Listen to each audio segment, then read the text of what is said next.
आज हम जिस लोकतंत्र में जी रहे हैं, क्या आपने कभी सोचा है कि इसकी शुरुआत कब और कैसे हुई? क्या कभी ऐसा समय था जब आम जनता को अपने राजा या नेता चुनने का हक ही नहीं था? चलिए, समय के पहिए को पीछे घुमाते हैं और जानते हैं कि चुनाव और लोकतंत्र की नींव कैसे रखी गई। अगर हम चुनावों का इतिहास देखें, तो सबसे पहले लोकतंत्र की अवधारणा प्राचीन ग्रीस में जन्मी थी। वहाँ हर नागरिक को वोट देने का अधिकार नहीं था, लेकिन धीरे धीरे समय बदला और जनता को अपने नेता चुनने का अधिकार मिला। क्या आप जानते हैं कि भारत में भी प्राचीन काल में गणराज्य का अस्तित्व था, जहाँ राजा का चयन मंत्रियों और जनता की राय से होता था। लेकिन फिर धीरे धीरे राजतंत्र मोनार्की का समय आया, जहाँ राजा अपनी मर्जी से शासन करता था और जनता के पास कोई अधिकार नहीं था। फिर आया ब्रिटिश राज, जहाँ भारतीयों को वोट देने का अधिकार नहीं था, लेकिन हमारे स्वतंत्रता सेनानियों की मेहनत और बलिदान से 15 अगस्त 1947 को भारत आज़ाद हुआ और 26 जनवरी 1950 को हमने अपना संविधान अपनाया। 1952 में भारत में पहला आम चुनाव हुआ, जिसमें करोड़ों भारतीयों ने पहली बार अपने अधिकार का प्रयोग किया और अपने नेताओं को चुना। यह भारत के लोकतांत्रिक सफर की शुरुआत थी।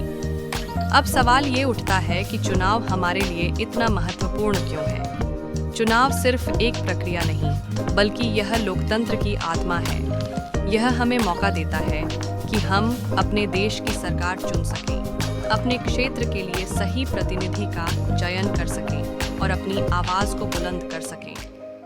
अगर हम वोट नहीं देते, तो गलत नेता सत्ता में आ सकते हैं, जिससे भ्रष्टाचार, बेरोजगारी और विकास की कमी जैसी समस्याएं बढ़ सकती हैं।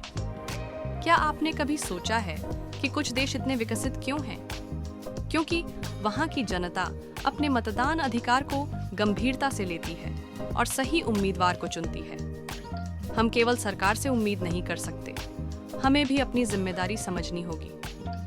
एक जिम्मेदार नागरिक की तरह हमारा कर्तव्य है कि हम वोट करें, सही उम्मीदवार को चुनें और बाकी लोगों को भी जागरूक करें। लेकिन ध्यान रखें, चुनाव से पहले हमें किसी भी झूठी खबर, अफवाहों और लालच में नहीं आना चाहिए। वोट सिर्फ और सिर्फ देश के विकास को ध्यान में रखकर देना चाहिए। अब सवाल यह उठता है कि हम एक आम नागरिक चुनाव प्रक्रिया में कैसे योगदान दे सकते हैं। एक, मतदान जरूर करें, अपने मताधिकार का सही उपयोग करें।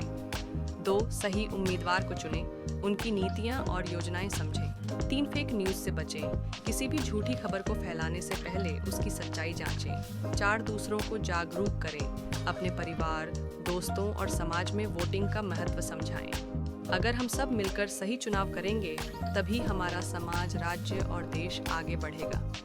तो अगली बार जब चुनाव आए, तब सिर्फ ये मत सोचिए कि एक वोट से क्या होगा, बल्कि सोचिए कि अगर सभी ऐसे सोचेंगे तो क्या होगा। आप ही बदलाव ला सकते हैं, क्योंकि आपका वोट आपका भविष्य तय करता है। अगर आपको यह वीडियो पसंद आया तो लाइक करें, शेयर करें और अपने दोस्तों को जागरूक करें।